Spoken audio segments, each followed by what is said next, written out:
akuntansi itu adalah fondasi gitu ya dari semua kegiatan bisnis dan ekonomi, dan itu pasti dibutuhkan mulai dari perusahaan atau organisasi yang kecil sampai dengan yang besar.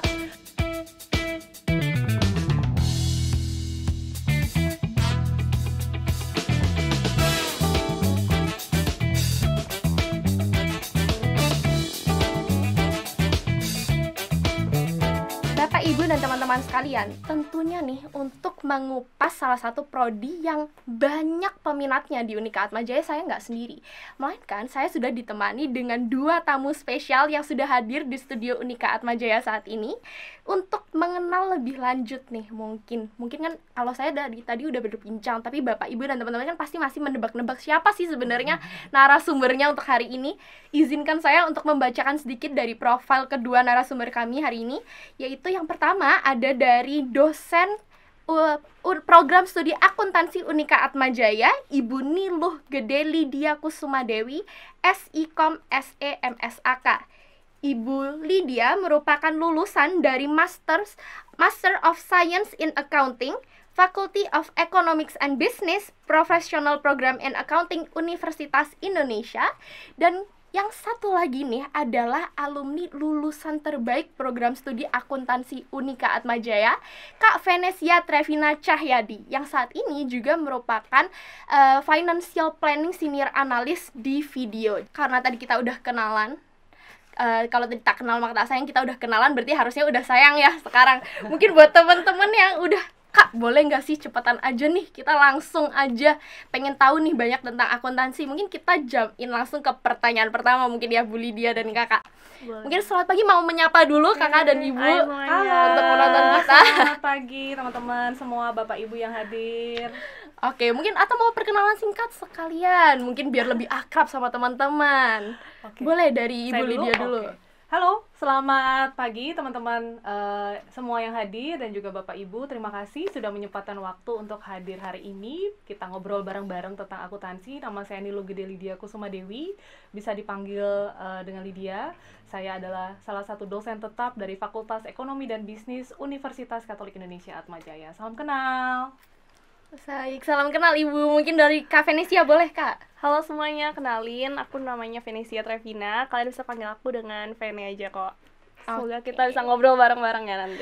Oke, teman-teman yang udah penasaran stay tune, karena 1 jam ke depan kita akan membedah tuntas ya Kak, sebenarnya apa aja sih yang bisa kita dapat selama belajar akuntansi. Mungkin ke pertanyaan pertama nih Kak, kita kan teman-teman di sini banyak yang nonton itu anak-anak SMA, mungkin kelas 10, kelas 11, kelas 12 gitu ya rata-rata, dimana mereka tuh udah di masa-masa yang wah harus habis ini tuh harus menentukan arah hidup, masuk kuliah di mana, mau ambil jurusan apa. Nah cuman kan kalau kita dengan waktu yang singkat gitu ya, mungkin kan kita tuh sempat galau-galau gitu ya Kak. Kalau dari Kakak sendiri waktu itu ada nggak sih Kak selama di kelas 12 kegalauan untuk memilih program studi terus sampai akhirnya bisa milih akuntansi apalagi di Atmajaya gitu, itu kenapa sih Kak? Kebetulan nih pas banget ya, aku tuh juga mau masuk akuntansi, galau banget, kayak bingung nih mau akuntansi, manajemen atau mau yang lain gitu kan. Tapi akhirnya aku cari passion aku waktu belajar, kayak waktu kuliah kan kita dapat ya pelajaran ekonomi gitu. Aku cari passion aku apa, dan setelah aku searching lagi nih, ternyata kayaknya akuntansi tuh lebih menarik. Karena menurut aku akuntansi itu bukan sekedar kita angka aja gitu kan, tapi kita memahami bagaimana sih angka itu tuh berbicara sebenarnya. Jadi aku merasa angka itu adalah suatu fondasi dari sebuah bisnis gitu. Jadi mau dalam perusahaan apapun, perusahaan besar atau perusahaan kecil, industri apapun, pasti kita butuh yang namanya akuntansi untuk kita memutuskan keputusan apa sih yang tepat untuk company itu berkembang, bertumbuh, ataupun gimana sih kayak kemarin pas COVID kan ya, tahu kan Bu ya, bisnis semua padam di mana-mana, dan bagaimana sih sebenarnya kita itu belajar lagi angka itu berbicaranya kayak gimana biar kita tetap growth dan kita survive di krisis itu. Oh menarik gitu ya, ternyata kalau kita selama ini taunya berbicara tuh pakai kalimat dan kata, ternyata angka pun bisa berbicara ya, bisa jadi informasi. Tapi dulu Kakak tuh IPS atau IPA sih Kak kalau boleh tahu? Aku kebetulan ambil IPS waktu itu. Oh oke, ambil IPS, tapi dari dulu suka angka Kak emang? iya aku lebih berasa angka itu tuh unik aja, Oh. nggak bikin ngantuk gitu loh. Oh iya, daripada mungkin kalau bacaan panjang gitu ya. Iya. Oh oke, I see. Tapi selama kakak dalam proses tuh akhirnya memikirkan bahwa oh angka tuh menarik, terus kita bisa belajar banyak juga dari angka. Ada nggak sih kak kepikiran ternyata karirnya tuh juga pengen ke ranah-ranah yang ada angka-angkanya gitu? Nah, ini alasan aku juga sih kenapa memilih Atma Jaya sebagai kampusku gitu ya. Kalau di Atma ya, kita bisa dengan lebih fleksibel untuk apalagi yang mau magang sambil kuliah, yang mau bekerja. Kalau kita lihat ke kiri, EY, ada Big Four. Benar. Lihat ke kanan, ada PwC dan ada Deloitte gitu. Kita lihat ke depan, benar-benar di depan kita itu ada KPMG. Jadi buat teman-teman nih yang emang tertarik sama dunia akuntansi, pengen belajar lebih dalam, menurut aku Atma Jaya ini tepat banget sih. Oke, baik. Berarti secara pembelajaran kita memenuhi, secara lokasi pun kita strategis ya kak. Dan kebetulan kakaknya juga waktu itu sempat di EY ya. Iya 11 betul bulan. banget. Oke, jadi ini menarik sih. Berarti tapi dulu tuh gambarannya memang karir berarti kan pengen ke arah sini gitu ya. Dan akhirnya memantapkan untuk ke Unika Atma Jaya. Nah, boleh nih Bu, mungkin masih berkaitan dengan ini. Kalau tadi Kak Venesia udah berbicara dari pengalaman dia sendiri sebagai anak SMA. Mungkin kalau dari sudut pandang Ibu sebagai dosen, ada nggak sih Bu alasan yang mendukung supaya anak SMA itu sebaiknya ambil prodi akuntansi? Atau apa sih kira-kira keunggulan yang bisa kita tawarkan ke mereka? Oke. Apa yang tadi Venesia utarakan itu benar banget. Jadi akuntansi itu adalah fondasi gitu ya dari semua kegiatan bisnis dan ekonomi, dan itu pasti dibutuhkan mulai dari perusahaan atau organisasi yang kecil sampai dengan yang besar. Dan akuntan itu dia pasti akan bertugas untuk pertama dia akan mencatat semua transaksi keuangan sampai menghasilkan laporan keuangan. Nah, tujuannya apa sih laporan keuangan dan kenapa itu penting gitu ya? Laporan keuangan itu akan dipakai untuk entah dalam internal perusahaan atau eksternal untuk ngambil keputusan yang which is itu pasti akan sangat membantu untuk perkembangan perusahaan. Nah, kalau saya ngambil analogi mungkin enaknya gini kali ya teman-teman. Teman-teman sekolah gitu ya. Di sekolah setiap semester pasti kalian akan terima raport. Betul ya? Betul. Dan di raport itu pasti ada tuh kita bisa lihat. Misal bahasa Indonesianya misalnya nilainya bagus, nilainya 90. Terus abis itu mata pelajaran yang lain gitu ya, matematika misalnya, ternyata nilainya kurang bagus nih, atau mungkin merah gitu ya. Nah, dengan kita tahu report kita kayak apa, kan kita jadi tahu ya, oh berarti saya harus belajar lebih baik di matematika, supaya nanti ke depannya nilai saya nggak merah lagi. Itu penting banget, dan itu sama banget dengan yang laporan keuangan. Laporan keuangan itu adalah reportnya kalian kalau di sekolah. Betul. Tapi di perusahaan itu laporan keuangan ya, Ven ya. Jadi nanti laporan keuangan itu akan dipakai entah di manajemen internal, entah pemerintah untuk melihat bagaimana sih pembayaran pajaknya, entah mungkin nanti bank, oh saya mau nih kasih uang pinjaman untuk perusahaan ini mungkin untuk mengembangkan atau ekspansi perusahaannya. Jadi angka-angka yang dalam laporan keuangan itu adalah salah satu cara untuk kita bisa lihat loh perusahaan ini baik apa enggak dalam hal untung atau rugi. Lalu arus kasnya juga aman nggak? Kadang-kadang perusahaan untung belum tentu loh uang kasnya ada, which is itu masalah. Kalau tidak ada uang kas kita mau bayar karyawan bagaimana? Jadi intinya adalah dengan kamu belajar akuntansi ya teman-teman gitu ya, itu kalian akan otomatis tidak hanya belajar tentang angka, tapi balik lagi gimana cara kamu menganalisis. Oke, menarik. Nah, ini berhubungan nih Bu kalau gitu dengan pertanyaan berikutnya. Nah, kalau kemarin kita sempat ngobrol di program studi manajemen itu kan ada beberapa peminatan ya Bu. Terus tadi kalau dari Ibu sendiri akuntansi itu banyak bisa audit, bisa pajak gitu ya. Nah, sebenarnya kalau boleh dijelaskan secara spesifik ya Bu, kira-kira bidang apa aja sih Bu yang kita pelajarin kalau kita masuk di akuntansi? Di akuntansi ini untuk FEB Unika Atma Jaya kita memang sudah tidak ada peminatan ya. Tapi memang kita bisa dibilang tuh mendidik mahasiswa untuk bisa mempelajari 5 kajian bidang ini. Yang pertama itu adalah akuntansi manajemen, di mana kamu akan menganalisis data keuangan yang nantinya pihak manajemen akan ngambil keputusan strategis perusahaan ini mau dibawa kemana gitu ya. Lalu akuntansi keuangan itu nantinya kita akan mencatat pelaporan keuangan sampai terbitlah laporan keuangan. nanti dipakai nih sama pihak-pihak berkepentingan gitu ya. Lalu yang ketiga audit, kita akan ngecek nih laporan keuangan itu sudah sesuai standar akuntansi atau belum ya gitu ya. Lalu yang keempat itu kita akan bahas tentang yang namanya SIA, Sistem Informasi Akuntansi. Jadi akuntansi itu semakin kesini kan makin bereratan nih dengan teknologi gitu ya. Otomatis itu akan sangat dibutuhkan gitu ya untuk mengikuti perkembangan pelaporan keuangan kita gitu ya.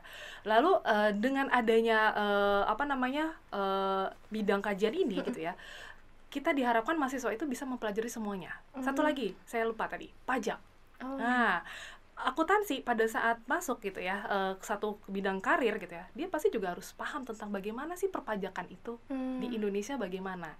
Jadi kita akan mahasiswa itu akan mempelajari kelima bidang kajian ini, tapi pada saat nanti skripsi gitu ya, mereka berhak kok untuk memilih salah satu mana yang mau difokuskan untuk topik skripsinya. Dari kelima itu, akuntansi keuangan, akuntansi manajemen, perpajakan, lalu sistem informasi akuntansi, dan satu lagi itu adalah auditing.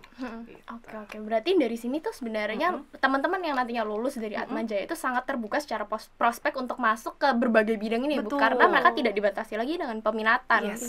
Oke, menarik. Nah, mungkin nih dari Kak Vene, selama belajar juga akuntansi di Unika Atmajaya, biasanya kan teman-teman tuh suka tanya, kalau kita kuliah tuh cuman belajar atau ada main-mainnya juga sih, atau kayak ada ekstrakurikuler nggak sih kalau kayak mereka di SMA. Nah, mungkin kalau misalnya kita tanya Kak Vene nih, ada nggak sih Kak pengalaman yang bisa dibagikan? Mungkin Kakak pernah di UKM atau organisasi apa yang berkesan gitu selama di Atmajaya? Yang pastinya ada ya, dan bahkan dulu sebelum aku masuk kuliah aku kadang merasa takut gitu, organisasi ini kalau aku ikutin bisa nggak ya aku manage dengan baik waktunya, ya kan Bu. Lagi tuh sebenarnya poin penting yang kita perlukan untuk nanti ke dunia kerja lagi, time management gitu. Dan yang pasti aku rasakan adalah organisasi itu membantu banget sih di sini. Kebetulan aku di sini ikut tergabung dalam suatu organisasi namanya Senat Mahasiswa Fakultas Ekonomi dan Bisnis. Dan di sana apa tuh Kak, kalau boleh tahu? Kenapa? Kan di Senat sebagai apa kalau boleh? Aku pernah menjabat sebagai ketua. Ketua Senat ya ternyata ya, selain anak akuntansi. Iya, dan seru banget sih, justru aku bisa belajar banyak hal, jadi nggak cuman akademis aja nih, tapi aku juga belajar hard skill dan soft skill apa sih yang sebenarnya diperluin nanti ke depannya gitu. Oke, dan dari pandangan Kakak sebenarnya penting nggak sih Kak untuk kita tuh ambil organisasi sebagai anak kuliah, apalagi kan kalau tadi dengan akuntansi dengan segala hal yang harus kita pelajari, terus dengan kesibukannya, penting nggak sih Kak untuk kita tetap ambil aja UKM? Menurut aku penting banget sih, karena itu tadi, teori itu kan kalau kita belajar kuliah cuma teori aja ya, tapi ternyata tuh sebenarnya kita butuh skill-skill lain yang kita perlukan, kayak time management, gimana sih cara kita mengatur waktu nih antara kita kuliah tapi kita juga ada organisasi, terus kita gimana sih caranya belajar yang namanya leadership, dari ambil keputusan ya kan, terus kita gimana sih caranya belajar komunikasi, terus sebenarnya nggak cuman skill itu aja sih, benefitnya banyak banget. Aku jadi punya relasi, jadi nggak cuman teman-teman di ekonomi aja nih, tapi aku juga kenal teman-teman di fakultas lain ya Bu ya. Gitu. Menarik. Oke, Kak, selama Kakak belajar nih, tadi kan Kakak akhirnya udah bilang tentang kalau misalnya kita belajar tuh dilengkapi juga dengan berbagai hal. Terus apalagi tadi kalau misalnya kita join UKM dan organisasi juga, kita ketemu banyak teman ataupun koneksi yang bahkan beda jurusan, bahkan mungkin beda fakultas, lebih besar lagi. Nah, kalau dari sisi tenaga pengajarnya Kak dan fasilitas di kampus, ada nggak sih Kak yang Kakak rasa, wah ini tuh sangat mendukung loh pembelajaran aku selama aku di Atmajaya? Sebenarnya kebantu banget sih dengan adanya dosen, lalu fasilitas-fasilitas yang memang Atmajaya sediakan gitu. Untuk dosen super baik banget, super suportif ya Bu ya. Terus cara belajarnya unik sekali, kita nggak cuman teori aja, tapi di sini tuh ada juga praktik-praktik lain yang memang sebenarnya bisa kita aplikasikan nantinya ke dalam dunia kerja nanti. Gitu. Kalau boleh tahu, apa sih Kak salah satu contoh yang praktik langsung nih di akuntansi? Waktu itu aku sempat ambil mata kuliah praktik sistem informasi. Itu aku kerjasama sama Mekari University. Jadi di sana kita belajar gimana sih sebenarnya sistem dari pencatatan akuntansi itu bekerja. Gitu. Berarti secara fasilitas pembelajaran di Atma tuh nggak hanya ya udah Iya. eksklusif di Atmaja, tapi bahkan bisa join kolaborasi dengan Betul. university lain. Oh, oke. Di Mekaring berapa lama tuh Kak waktu itu belajarnya? Waktu itu aku 1 semester sih ambil itu. Oh, oke. Dan menarik loh, dari akuntansi ke sistem informasi. Oke. Nah, mungkin untuk pertanyaan untuk Ibu nih sekarang. Kalau misalnya tadi kita udah tentang fasilitas yang di dalam kampus, Ibu bahkan bisa kolaborasi antar universitas. Kalau dari akuntansi sendiri, Bu, biasanya anak-anak SMA tuh tertarik, ada nggak sih Kak kesempatan untuk keluar negeri? Barangkali mereka bosen kuliah di Jakarta aja, ada nggak sih, bisa nggak sih kita student exchange? Nah, kalau di akuntansi gimana, Bu? Oke, kesempatan untuk teman-teman nanti yang namanya mempelajari suatu hal yang abroad gitu, luar negeri, itu banyak banget. Karena terbukti dari anak-anak akuntansi Atma itu banyak banget yang melakukan student exchange gitu ya. Yang saya ingat terakhir itu adalah di Universitas Malaya Malaysia, lalu ada Universitas Doshisha Jepang. Lalu kemudian kita kan juga ada nih program pemerintah nih ya, ISMA ya, yang dimana mahasiswa bisa ikut magang ke luar negeri gitu ya. Itu banyak banget loh anak-anak akuntansi yang perginya sampai ke Waterloo Kanada, Boston Amerika, terus ke Zagreb Italia atau Kroasia gitu, saya lupa, sorry. Lalu satu lagi itu juga ada juga yang ke Rusia baru-baru ini gitu ya. Intinya banyak banget. Dan yang terpenting nih sebenarnya selain student exchange dan ISMA, akuntansi sendiri itu punya program namanya double degree. Double degree itu kita satu bidang studi, satu prodi itu kita nanti punya 2 gelar. Kebetulan prodi akuntansi Atmajaya itu kerjasama dengan salah satu top university-nya Malaysia, TAR-UMT. Jadi Tunku Abdul Rahman University of Management and Technology gitu ya. Itu juga posisinya nanti mereka akan belajarnya di Kuala Lumpur, Malaysia. Jadi nanti programnya itu adalah 2 tahun di Atmajaya. Ya, ada 2 tahun di Atmajaya. Lalu 2 tahun berikutnya plus magang internasional itu akan ada di Malaysia. Ya, jadi nanti begitu selesai pendidikannya akan ada 2 gelar, yaitu adalah sarjana akuntansi atau SAK, dan satu lagi adalah Bachelors of Commerce Honors. Jadi keunggulannya itu adalah selain dapat 2 gelar gitu ya, juga punya profesional international connection gitu ya. Lalu otomatis juga kita juga berkesempatan loh juga untuk belajar di top university-nya di Malaysia gitu loh. Jadi banyak banget opportunity yang nanti akan kalian dapatkan gitu ya di akuntansi, karena kita tuh juga membuka kerjasama dengan banyak universitas dari luar. Oke. Ini sangat menarik sih, Bu. Apalagi tadi dengan adanya program double degree yang 2 tahun mereka di sini, 2 tahun mereka di Malaysia. Betul. Mungkin boleh nggak sih, Bu, kalau dijelaskan secara skema atau sistem apply-nya tuh gimana sih, Bu? Apakah mereka apply dari mereka awal mendaftar atau nanti mereka semester berapa dulu baru bisa apply untuk double degree? Setahu saya memang mereka akan mendaftar gitu ya, nanti akan menghubungi prodi untuk prosesnya, nanti otomatis metodenya juga akan mengikuti metode yang diterapkan gitu ya. Nanti dari sana intinya adalah selama 2 tahun itu ada mata kuliah yang memang harus mereka selesaikan terlebih dahulu, karena dengan mata kuliah itu selesai itu nanti bekal mereka loh untuk melanjutkan di sana gitu loh. Jadi itu sudah ada pembagiannya, dan nanti prodi yang akan mengarahkan gitu ya. Nanti pada saat sudah waktunya siap di 2 tahun selesai di Atma, nanti juga prodi juga akan mendampingi untuk berangkat ke sana sampai proses selesai. Penempatan juga ada dormitory kebetulan, jadi mahasiswa juga nggak pusing gitu ya, harus akomodasi di mana gitu ya. Selesai ya tinggal menjalani di sana. Plus yang terakhir itu ada satu mahasiswa yang dia juga magang di salah satu KAP Milan Woods kalau nggak salah di Malaysia gitu ya. Di situ dia lagi magang sekarang. Wow. Keren ya? Sangat menarik. Iya. Oke. Macmillan. Berarti kalau kayak gitu, Bu, mungkin yang jadi pertanyaan teman-teman berikutnya nih, kalau misalnya saya ambil nih, Bu, double degree, terus nanti saya wisudanya di mana? Kan saya 2 tahun di sini, 2 tahun di sana, saya harus ikut yang mana? Tetap ada di Atmajaya gitu ya. Nanti juga akan dapat sertifikat itu dari sana gitu ya. Intinya adalah tetap akan mendapatkan opportunity 2 gelar itu, tapi untuk wisuda setahu saya memang akan tetap di sini. Oke, ini sangat menarik. Terus tadi ada Ibu menyinggung tentang magang, tadi kan internasional Ibu, berarti kalau double degree. Nah, sedangkan kalau misalnya anak-anak mungkin nggak mau mengambil double degree nih, Bu, mungkin mereka cuma student exchange atau mereka berkuliah secara reguler. Nah, mereka tuh kesempatan magangnya nanti ada nggak sih, Bu, atau di semester berapa? Oke. Magang itu memang salah satu mata kuliah wajib nih, Fannya juga pasti udah ngerasain ya. Jadi mata kuliah wajib ini yang memang akan diambil kalau nggak salah di tahun keempat ya, Fan ya. Sekitar 3 tahun keempat gitu ya.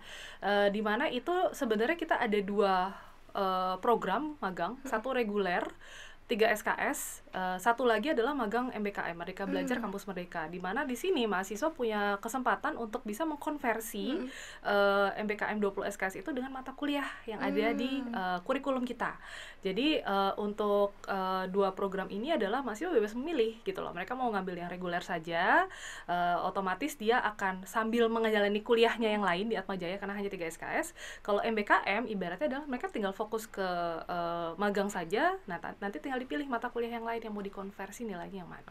Oke, jadi cukup praktis ya. Jadi teman-teman nggak perlu bingung nih kira-kira kalau tinggal magang nanti kuliahnya gimana gitu. Nggak perlu takut ya Bu berarti. Dan satu lagi nih Gap, kebetulan nih ya, karena kita dikelilingi oleh KAP dan kerjasama kita sangat baik sekali gitu ya, dan banyak sekali anak-anak Atma yang kerja di KAP, itu nggak menutup kemungkinan loh kan kita dari magang akhirnya bisa lanjut ke karyawan loh. Betul. Karena memang kita salah satu keunggulannya akuntansi adalah memang kita sudah sangat bekerja sama dengan sangat baik gitu dengan 4 Big Four ini gitu. KAP-nya dari EY yang pernah dijalani sama Venezia, lalu ada PwC, ada Deloitte, dan satu lagi KPMG gitu. Oke, menarik. Bu, tadi kan Ibu juga menyebutkan bahwa kita tuh kerjasama mitranya banyak, terus menyebutnya ada kata-kata KAP nih.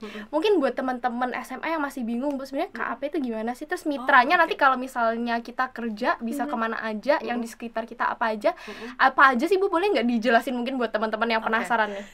Oke, KAP itu singkatan dari Kantor Akuntan Publik. Dimana kalau teman-teman pernah dengar, saya ngaudit nih gitu ya, kita akan mengecek sebenarnya, simple ya gitu ya.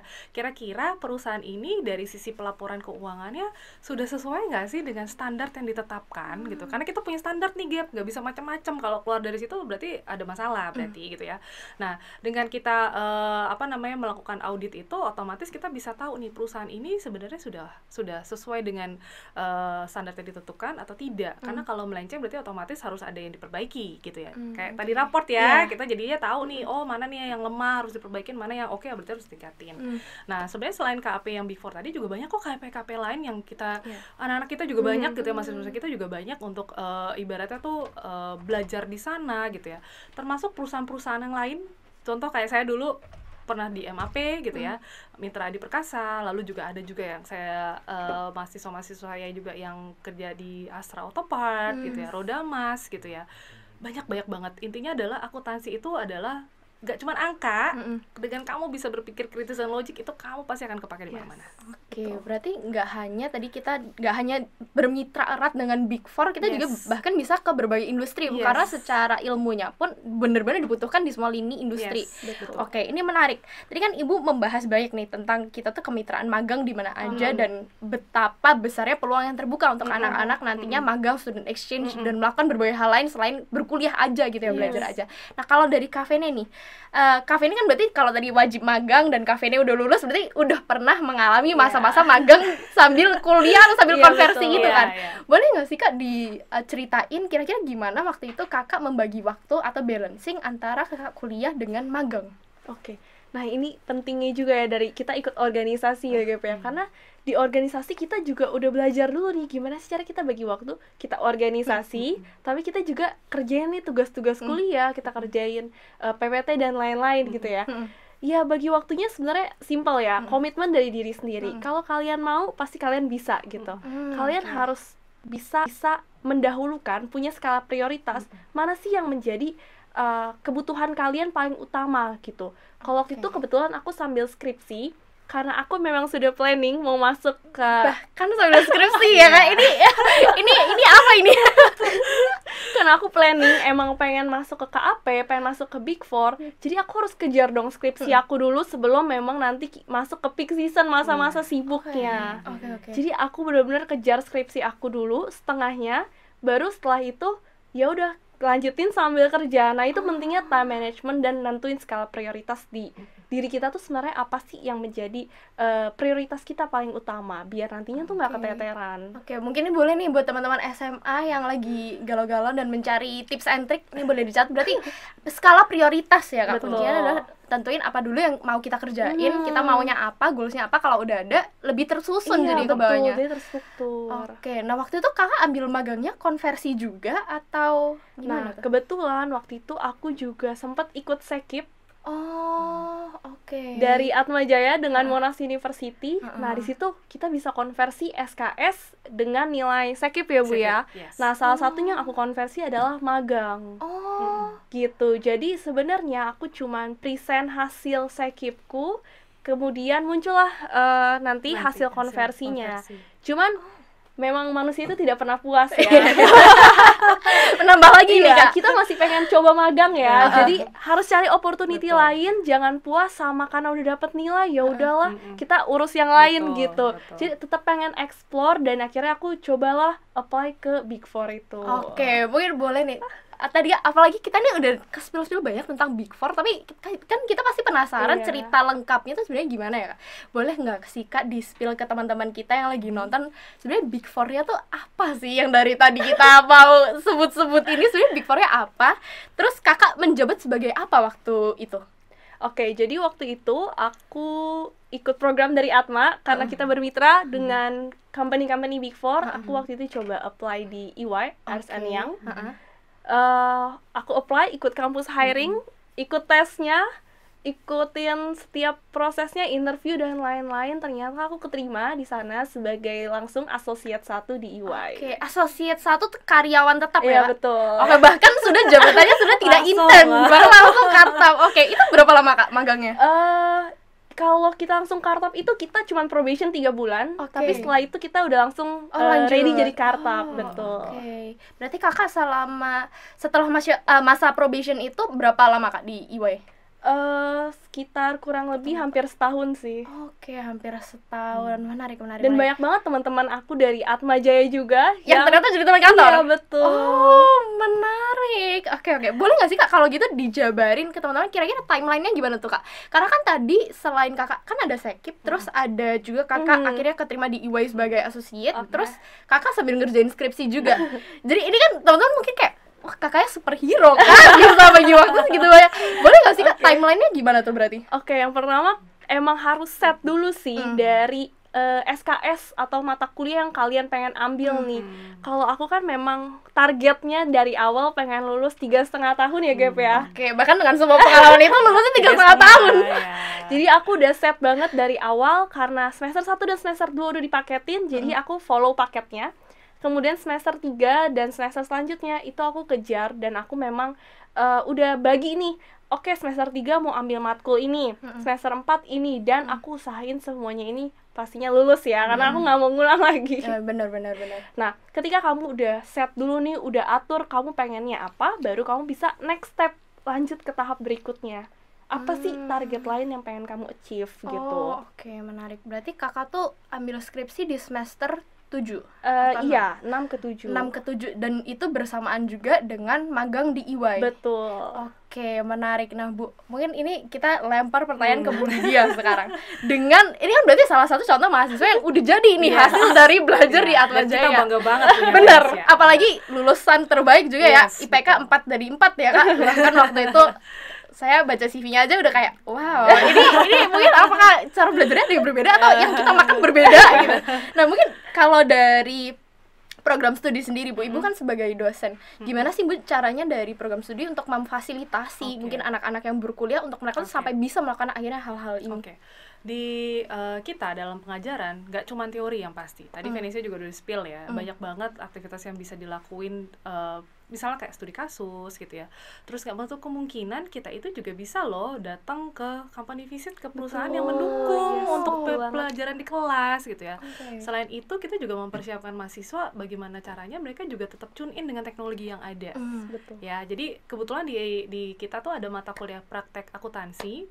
Di sana nanti mahasiswa akan belajar jurnal ID dan otomatis dia akan dapat sertifikat itu.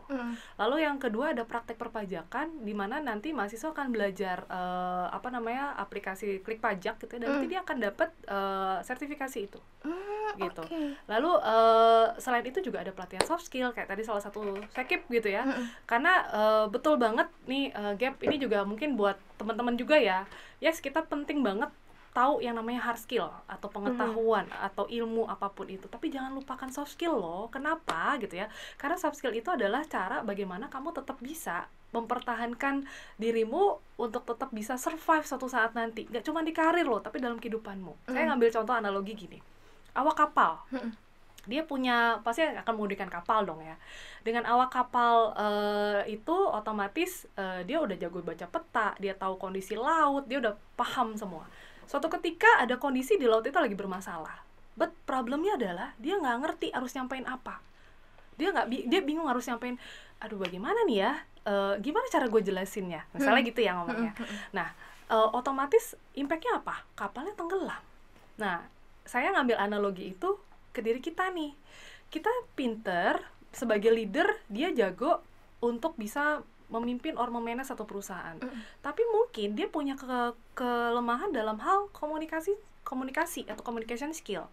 Otomatis pada saat mengalami suatu kendala dalam perusahaan dan dia bingung bagaimana cara mengarahkan timnya, bagaimana cara mengkomunikasikan, yang saya maksud ini loh, tapi ternyata message yang sampai ke anak-anak nggak nyampe gitu.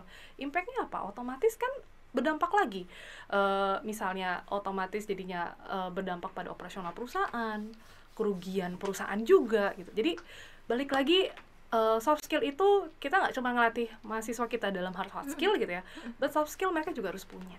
Meskipun anak akuntansi mungkin dikiranya aduh kayak serius banget ya, no gitu ya. Justru kita berharap mereka selain pintar tapi juga harus bisa communicate loh. Betul.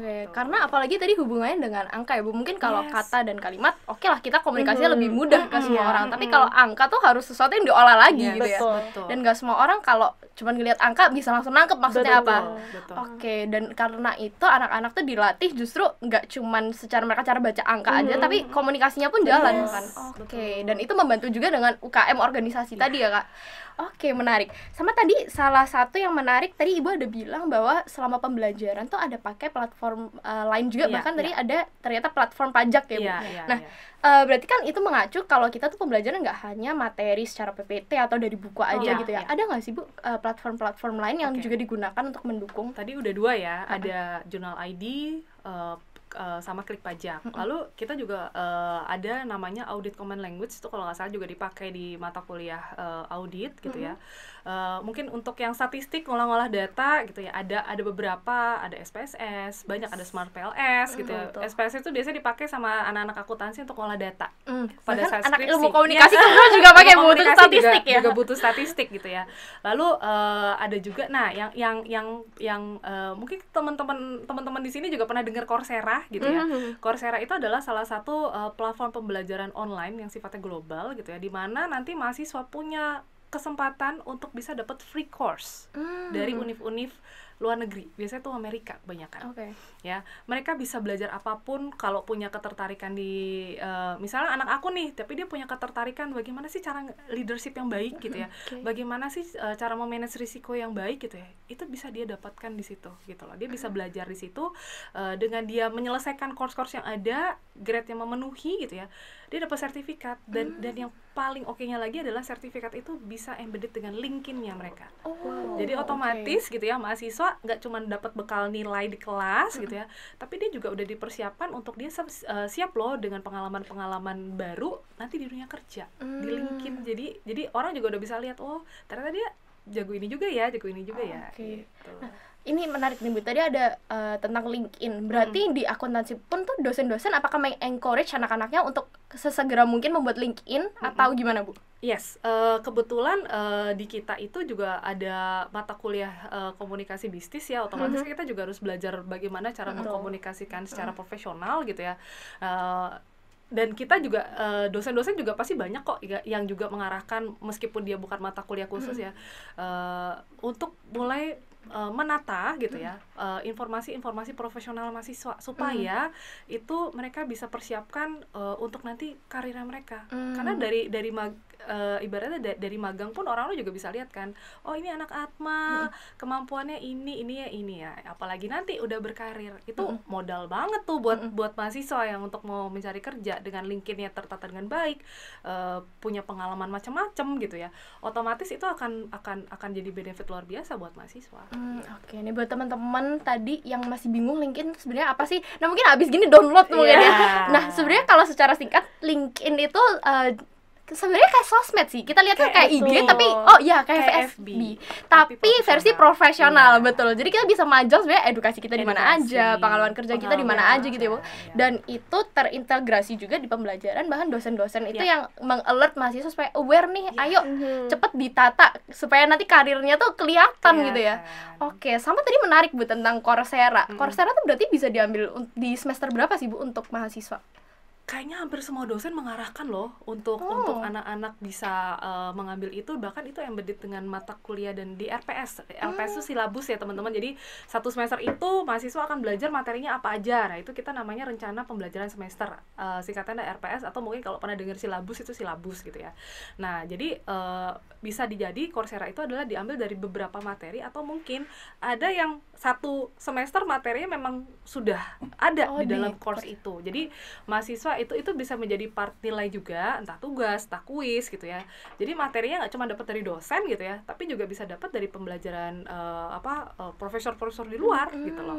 Jadi mahasiswa pengalamannya nggak cuma di kelas, tapi juga dapat dari luar tuh kayak apa sih gitu. Oke, menarik. Bahkan yang kuliah di Indonesia pun tetap bisa dapat pendidikan yang orang luar belajar tuh Iya. kira-kira kita bisa dapat gambarannya. Dapat banget. Oke, menarik. Nah, kalau misalnya nih tadi udah dari Ibu kan udah spill banyak nih Kak tentang apa saja sih kira-kira yang kita pakai dan kita dapat gitu ya, kita belajar. Dari Kakak sendiri dapat nggak sih Kak waktu itu aplikasi-aplikasi ini juga, dan gimana pengaplikasiannya ketika Kakak kerja nih sekarang? Apakah materi-materi terus tadi mungkin yang dari Coursera, terus dari cara penggunaan aplikasi-aplikasi yang lain juga, apakah ternyata di dunia kerja tuh sama loh gitu? Oke, sebenarnya mirip-mirip ya.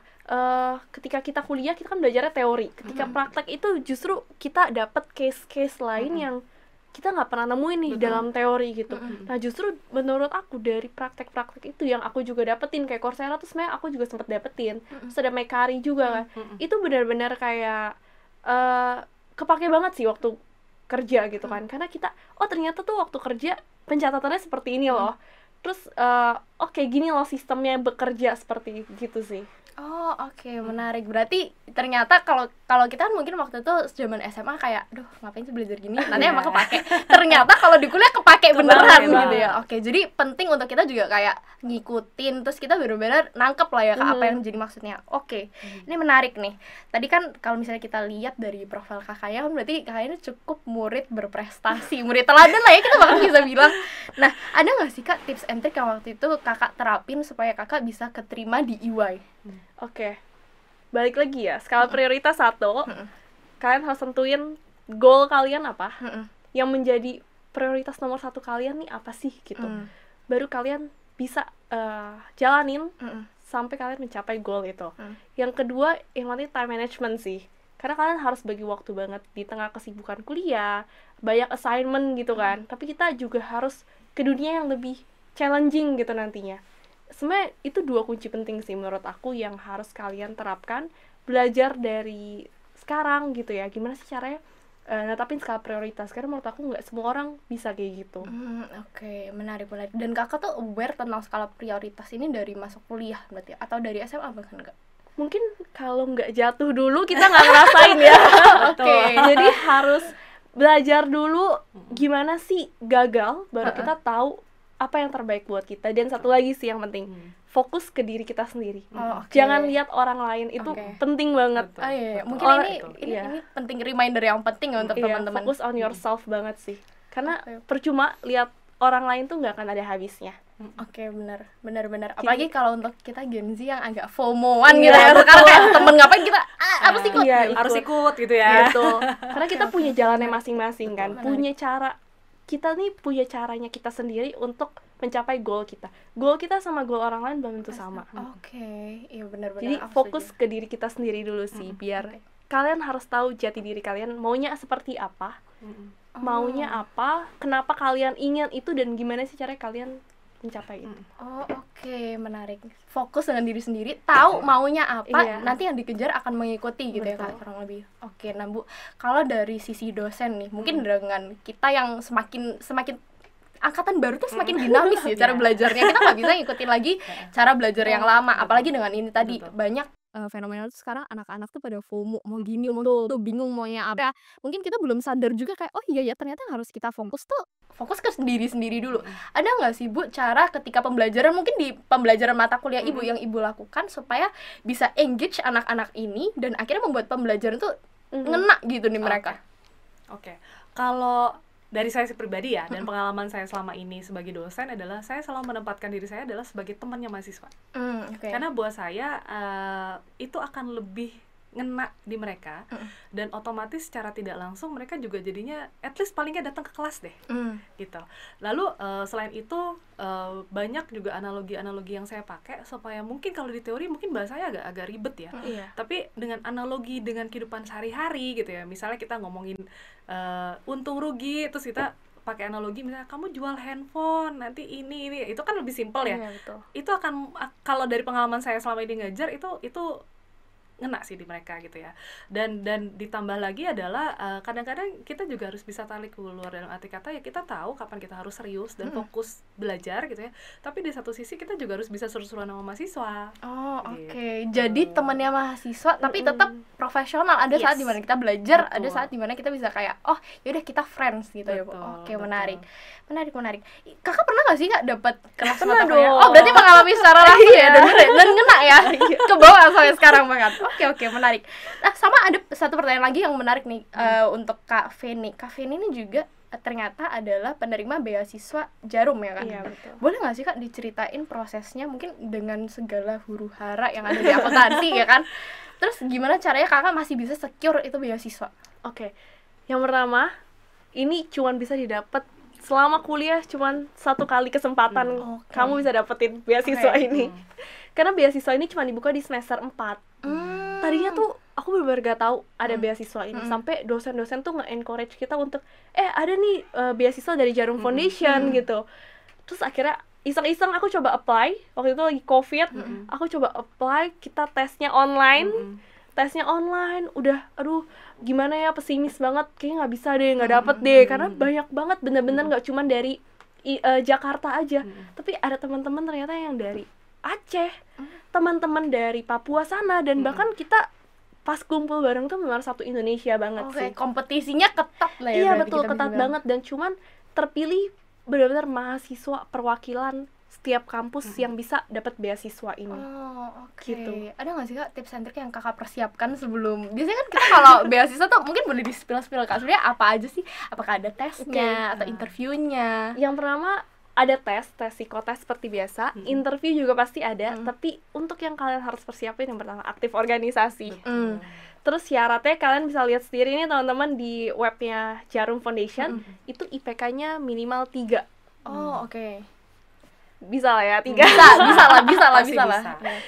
Teman-teman sekarang bahkan kan apa sih nilai terendah mereka di sekolah aja udah tinggi pasti dia. KKM-nya udah tinggi banget KKM-nya ya sekarang tinggi. ya.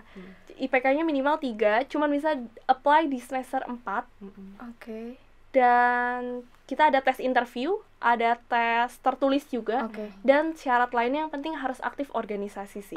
Oke. Berarti kalau beasiswa Jarum tuh yang di-highlight utama adalah aktif organisasi. Betul, karena kita bukan sekedar beasiswa aja, tapi beasiswa Jarum ini benar-benar kasih kita sebagai platform kita untuk mengembangkan benar-benar apa itu soft skill yang kita miliki. Jadi sini kita ada 3 pelatihan utama. Yang pertama ada karakter building, kedua ada leadership development, dan yang ketiga ada nation building. Jadi benar-benar di setiap pelatihan ini kasih impact banget sih buat kita gimana ngebentuk karakter kita untuk kedepannya. Oke. Dan tadi ada interview juga ya Kak? Iya, kalau interviewnya serem nggak sih? Enggak dong, kan enggak ya? kita have fun aja.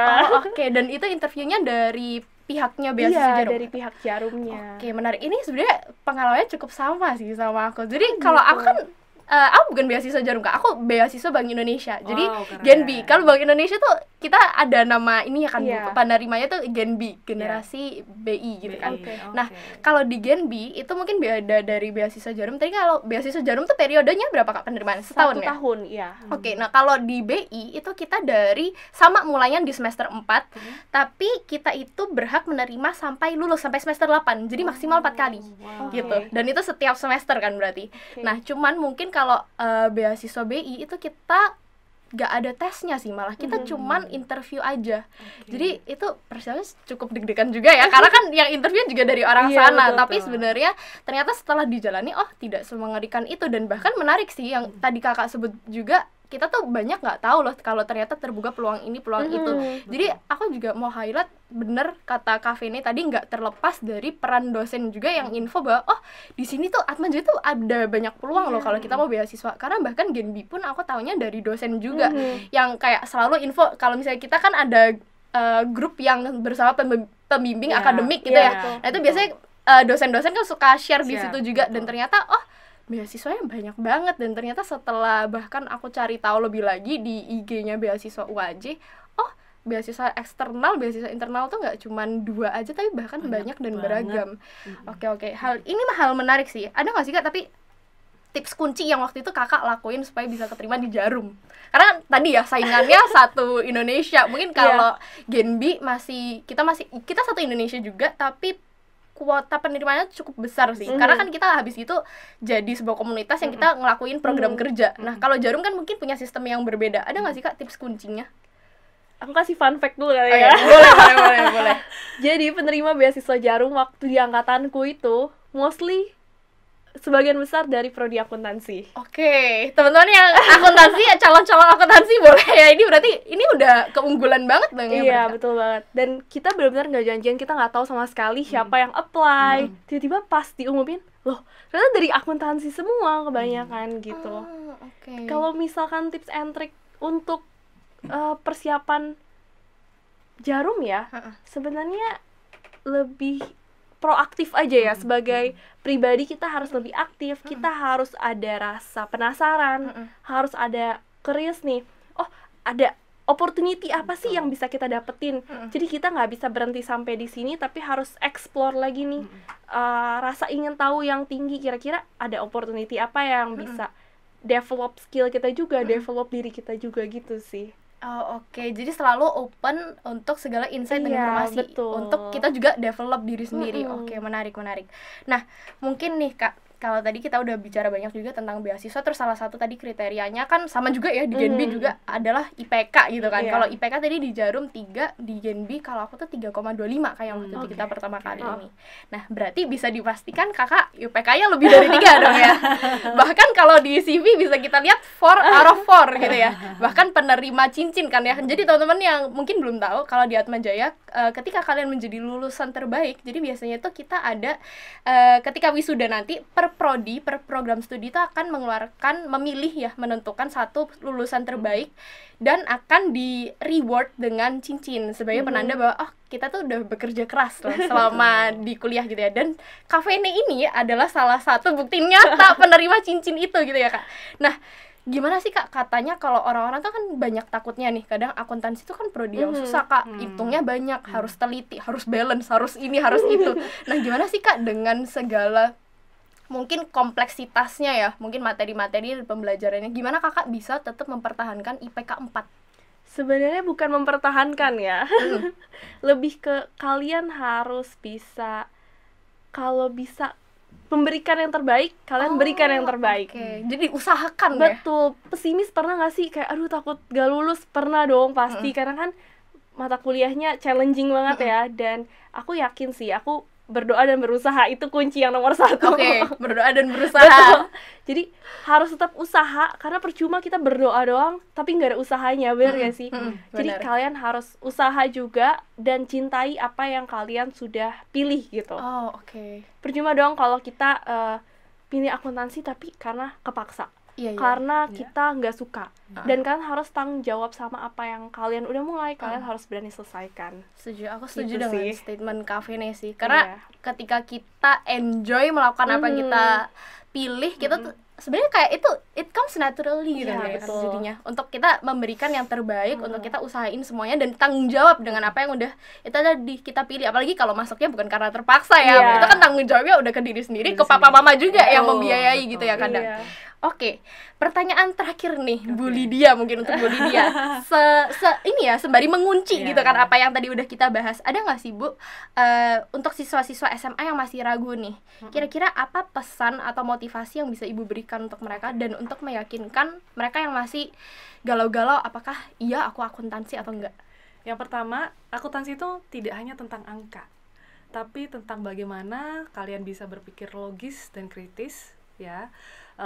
Dan otomatis tadi balik lagi yang pertama, itu dibutuhkan di semua bidang gitu ya. Perusahaan, organisasi pasti butuh akuntansi. Dan yang kedua, banyak nih gembar-gembor, wah akuntansi bakal hilang gitu-gitu gitu ya. Betul ya, Fen? Betul ya gitu ya. Apalagi AI gitu ya katanya. Betul. Saya berani jamin akuntansi tidak akan pernah tergantikan oleh Betul. AI. AI memang pasti akan bisa membantu dari segi hal hitung-hitungan. Tapi yang paling harus digarisbawahi di sini adalah tetap membutuhkan manusia untuk bisa menganalisis, berpikir kritis, dan juga mencari solusi setiap kondisi yang ada. Betul. Intinya itu. Betul ya, Fen? Betul. Jadi karena itu tadi kita punya skill komunikasinya ya Bu. Nggak hanya kita cuman diajarin skill ngitung-ngitung, tapi kita pun komunikasi dapat. Oke, menarik Ibu. Sama nih, mungkin terakhir Bu. Hal apa sih yang kira-kira perlu dipersiapkan oleh teman-teman kita yang akan jadi calon mahasiswa akuntansi? Oke. Sebenarnya simple kok ya gitu ya. Untuk akuntansi ya intinya adalah mungkin kalau yang matematika, suka matematika dasar gitu ya. Intinya nggak harus yang jago ngitung banget seperti Einstein or apa dapat Nobel, no gitu ya. Yang penting at least paling nggak logisnya itu kalian paham gitu ya. Lalu yang kedua, mulai deh dilatih-latih Excel terutama. Karena di akuntansi Excel itu kepake bahkan sampai saya yakin nih si Venesia sampai di EY pun masih pakai Excel nih ya gitu ya. Lalu yang kedua, berikutnya adalah yang ketiga ya, soft skill-nya juga teman-teman. Jadi yang teman-teman suka organisasi, lanjutkanlah nanti di kuliah gitu ya.